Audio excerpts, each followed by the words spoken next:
Okay.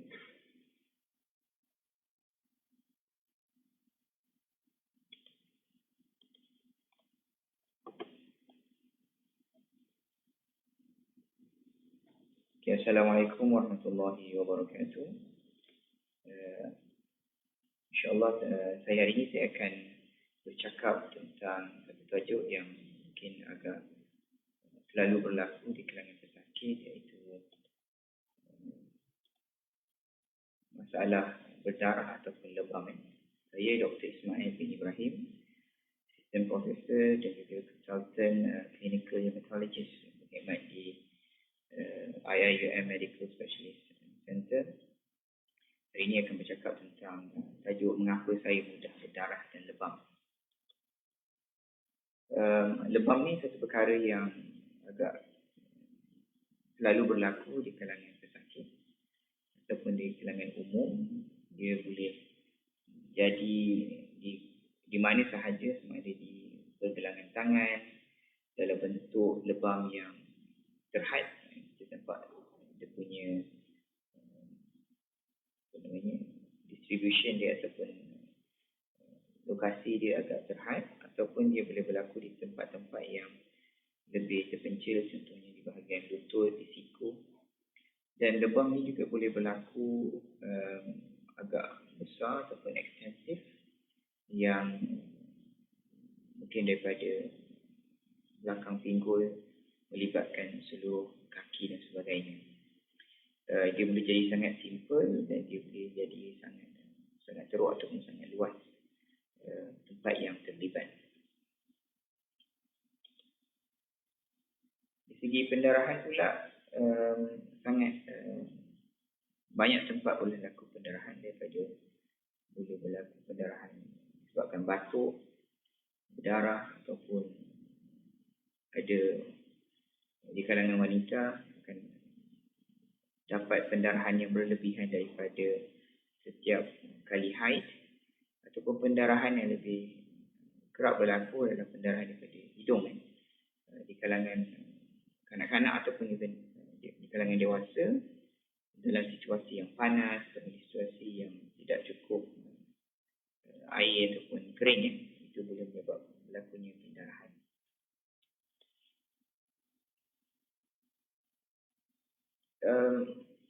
Kalau pendarahan dan juga lebam itu agak terpencil dan jarang berlaku, selalunya di kalangan pesakit tidak akan sampai ke hospital. Benda itu berlaku di rumah dan akhirnya dia selesai dan tidak ada tindakan susulan selepas itu. Tetapi pendarahan juga boleh berlaku, ataupun lebam yang berlaku menyebabkan komplikasi yang lebih teruk, lebih dahsyat, yang memerlukan perhatian daripada doktor dan perlu rawatan yang segera di hospital. Sama ada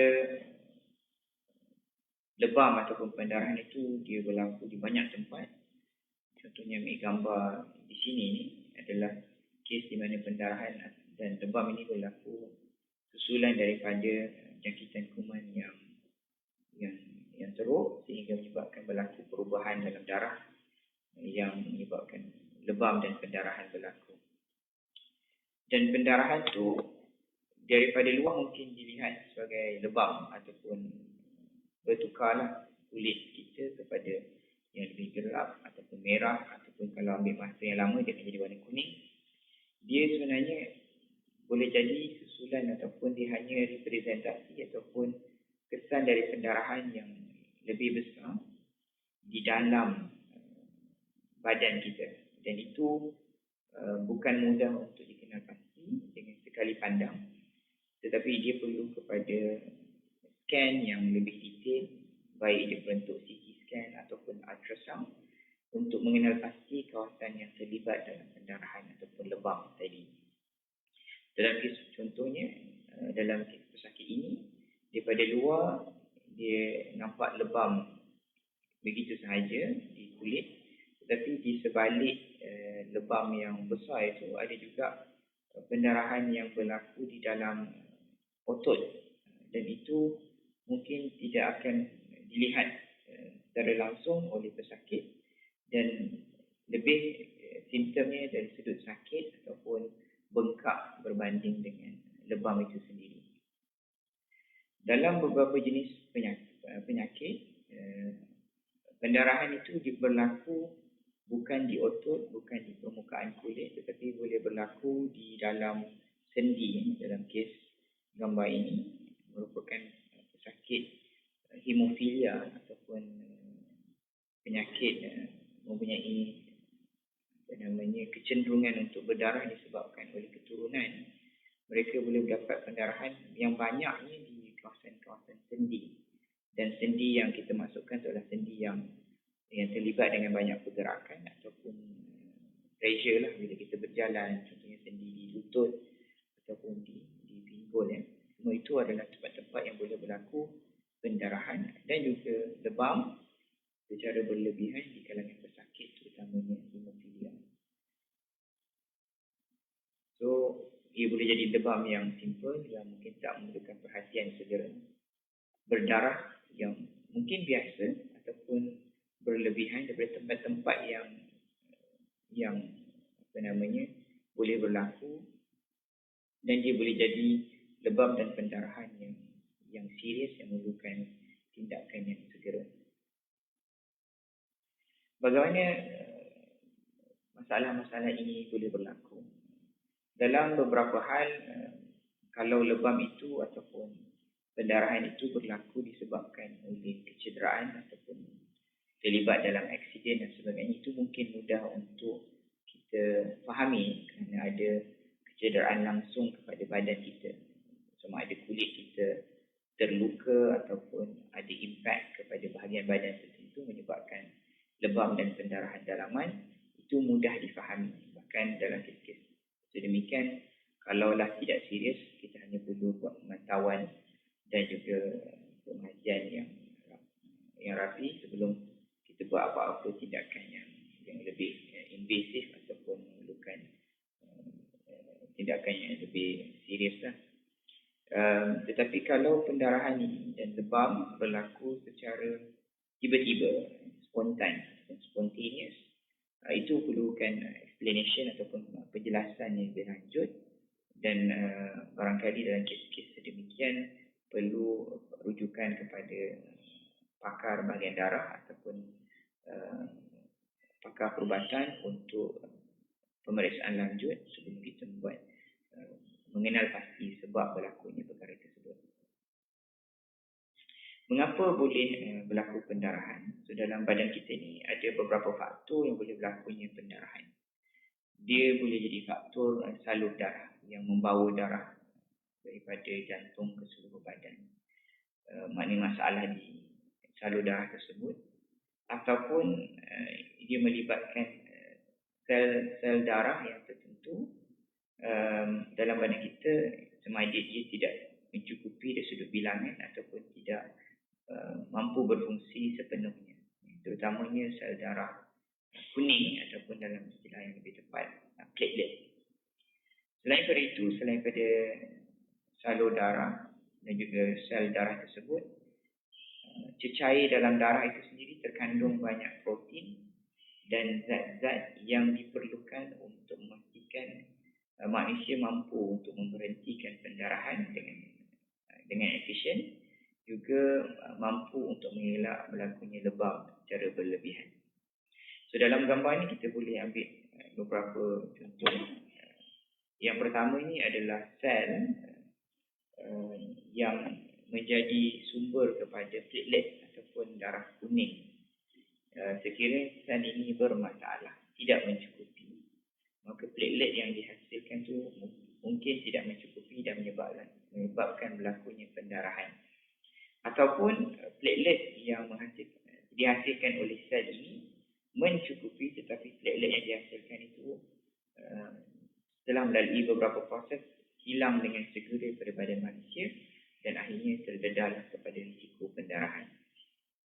Dalam gambar yang sebelah ini di tengah-tengah adalah gambar sejenis penyakit yang melibatkan berlakunya salur-salur darah yang terbentuk di kawasan-kawasan yang abnormal ataupun kawasan-kawasan yang tidak biasa ia ada lah. Contohnya di sini di bibir, di lidah, dan fenomena ini boleh berlaku sepanjang usus manusia dan boleh menjadi tempat-tempat berlakunya pendarahan. Ia juga boleh berlaku di tempat-tempat yang lebih tersembunyi, contohnya di otak, berlakunya salur darah yang terhasil di tempat-tempat yang pelik, dan selalunya salur darah begini dia agak tidak kuat, dia terdedah kepada risiko berlakunya pendarahan sekiranya berubah dari sudut tekanan darah ataupun ada faktor-faktor lain yang menyebabkan pendarahan itu lebih mudah dan lebih banyak. Dan gambar yang hujung sekali ini menunjukkan bahawa ketiga-tiga faktor tadi boleh menyebabkan berlaku pendarahan di salur darah, sel-sel yang terlibat, dan juga di sekeliling darah ini mempunyai cecair darah yang juga menentukan kemampuan untuk menghentikan pendarahan. Jadi apabila masalah seperti ini berlaku, sebagai pakar perubatan dan juga mana-mana doktor pun pasti kita akan membuat pemeriksaan awal, kerana banyak penyakit sebenarnya yang boleh membawa kepada masalah lebam dan mudah berdarah. Sekiranya saya ambil bermula daripada bidang saya, iaitu darah. Masalah darah ini terutamanya melibatkan apabila bilangan platelet ini rendah. Tetapi ada banyak lagi perkara-perkara lain yang boleh berlaku dalam darah, boleh menyebabkan mudah untuk lebam dan darah. Contohnya kekurangan faktor ataupun kita panggil clotting factors dalam bahasa Inggeris, ataupun kekurangan komponen dalam darah yang diperlukan untuk menghasilkan darah beku ataupun untuk menghentikan pendarahan. Dan itu boleh membawa masalah yang kita bincang ini. Satu lagi masalah penyakit di kalangan pesakit adalah masalah hati. Dan hati ini berperanan besar untuk menghasilkan protein-protein yang penting untuk membantu menghentikan pendarahan. Selain daripada itu, sekiranya masalah hati ini agak kronik ataupun berpanjangan dan lebih teruk, ia boleh menyebabkan berlakunya meningkatkan saiz spleen ataupun limfa dalam badan kita, dan akhirnya menyebabkan masalah bilangan darah. Ia akan menyebabkan darah kita menjadi rendah. Dan ini boleh berlaku dan banyak berlaku di kalangan pesakit yang mengidap penyakit hati yang tak berfungsi ataupun chronic liver disease ataupun chronic liver failure, menyebabkan banyak berlaku masalah pendarahan di bahagian usus dan sebagainya. Satu lagi penyakit yang boleh menyumbang kepada masalah mudah lebam dan pendarahan ini adalah masalah buah pinggang. Bila masalah buah pinggang ini berlarutan sehingga kepada tahap-tahap yang lebih teruk, dia menyebabkan sel-sel dalam darah itu, terutamanya sel ataupun platelet itu sendiri tidak mampu berfungsi dengan baik. Dan itu selalu berlaku, terutamanya kalau sakit buah pinggang menjadi lebih kritikal dari sudut kawalan buah pinggangnya, dan dia akan dapati banyak isu tentang pendarahan di tempat-tempat di mana mereka melakukan dialisis. Satu lagi penyakit yang juga boleh berkait dengan masalah pendarahan ini adalah masalah jantung. Bukan masalah jantung itu sendiri, tetapi banyak pesakit yang mengidap sakit jantung ataupun jantung, salur darah jantung itu sumbat akan mendapat ubat yang akan mencairkan darah, baik namanya aspirin ataupun cardipine, clopidogrel, semua itu adalah nama-nama ubat yang boleh menyebabkan darah kita ini menjadi cair, dan itu sebenarnya tujuan asal ubat tersebut. Dan dia boleh menyebabkan kecenderungan untuk mudah berdarah ataupun lebam.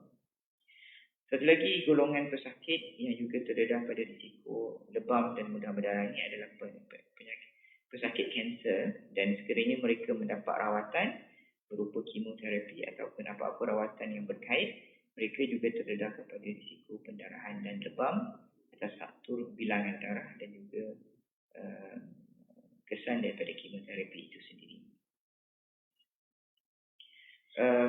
Sebagai pesakit, kita semua akan diberikan ubat oleh doktor ataupun mana-mana hospital, dan kita kena kenal pasti ubat-ubat yang kita ambil. Apabila kita ambil ubat tersebut, menjadi perkara yang penting adalah pesakit tanya kepada doktor apakah tujuan ubat itu dan apakah kesan sampingan yang selalu berlaku sekiranya pesakit mengambil ubat tersebut. Saya senaraikan dalam slide ini ubat-ubat yang common ataupun yang selalu diberikan oleh doktor kepada pesakit. Contohnya ubat aspirin yang kita gunakan untuk mencairkan darah, terutama mereka yang mendapat sakit jantung ataupun stroke. Cardiprin juga adalah sejenis ubat yang mengandungi aspirin pada dos 100 mg. Walaupun namanya berbeza, tapi di segi ubat yang di dalamnya adalah sama. Satu lagi ubat yang banyak juga orang ambil adalah Plavix, ataupun nama lainnya adalah clopidogrel. Selalunya ubat ini diambil dengan kombinasi dengan aspirin sekiranya seseorang itu mendapat sakit jantung. Ubat aspirin, cardiprin dan clopidogrel ini dia akan menyebabkan platelet yang saya cakapkan tadi, sel ataupun darah kuning tadi akan kehilangan fungsi dan menyebabkan sekiranya berlaku pendarahan itu boleh menjadi berpanjangan, dan ataupun sekiranya ada sedikit terlanggar benda dan sebagainya, itu boleh menyebabkan lebam yang lebih daripada orang lain. Itu satu kesan sampingan yang mungkin selalu dialami oleh pesakit-pesakit yang mengambil ubat-ubat ini. Satu lagi ubat juga mencairkan darah, iaitu warfarin.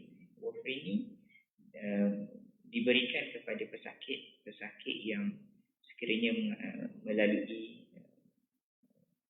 operation ataupun surgery membaiki injap jantung, memerlukan daripada injap daripada besi. Selalunya mereka perlu mengambil warfarin ini seumur hidup dan perlu kepada pemantauan tahap ataupun level warfarin ini dalam badan.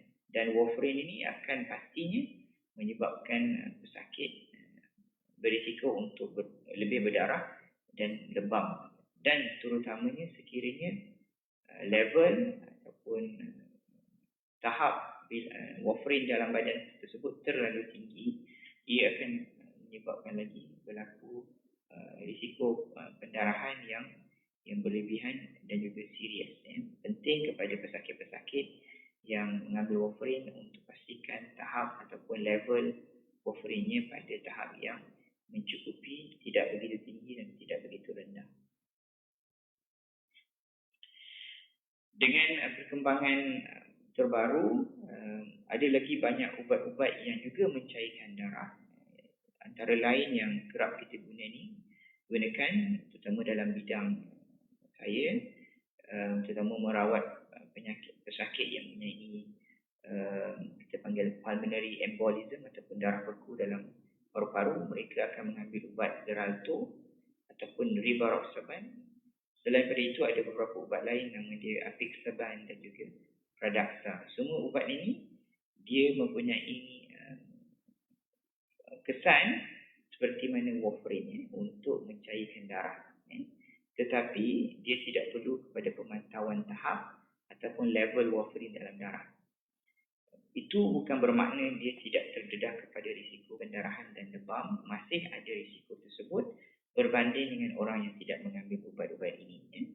So penting kepada para pesakit yang mengambil ubat-ubat ini, sekiranya berlaku pendarahan yang berlebihan dan juga lebam yang berlebihan, maka itu perlu kepada pemeriksaan oleh doktor untuk memastikan bahawa ubat tersebut benar-benar diperlukan, dan sekiranya ubat tersebut menyebabkan berlakunya masalah yang membahayakan pesakit, maka ia perlu dibincang semula sama ada untuk meneruskan ataupun untuk diberhentikan. Selain daripada itu, masalah mudah berdarah dan juga lebam ini juga boleh disebabkan oleh keturunan, dan mungkin sebahagian daripada kita pernah dengar tentang penyakit hemofilia, dan kita pun ada Pertubuhan Hemofilia Malaysia. Yang penyakit ini melibatkan terutamanya golongan lelaki yang mendapat penyakit ini daripada ibu bapa mereka. Bukan daripada ibu bapa mereka, daripada sama ada ibu ataupun sama ada ibu mereka membawa ataupun ibu mereka mempunyai penyakit tersebut.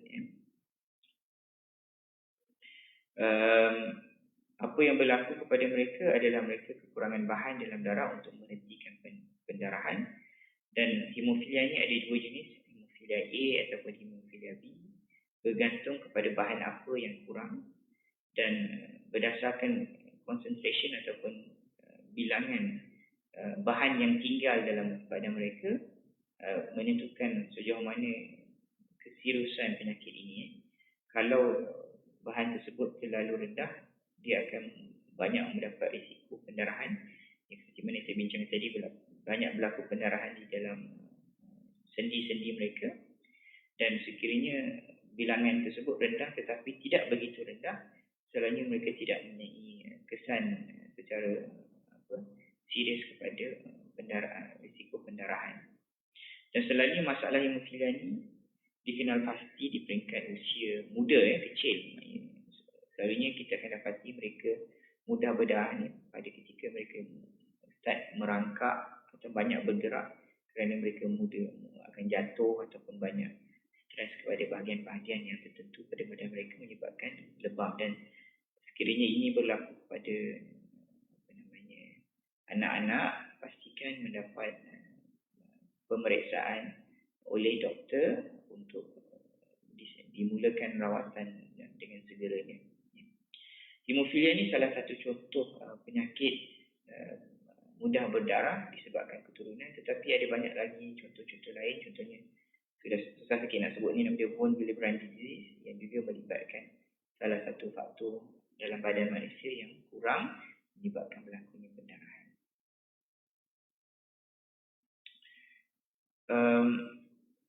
Satu masalah seperti mana saya cakap tadi adalah masalah kepada darah.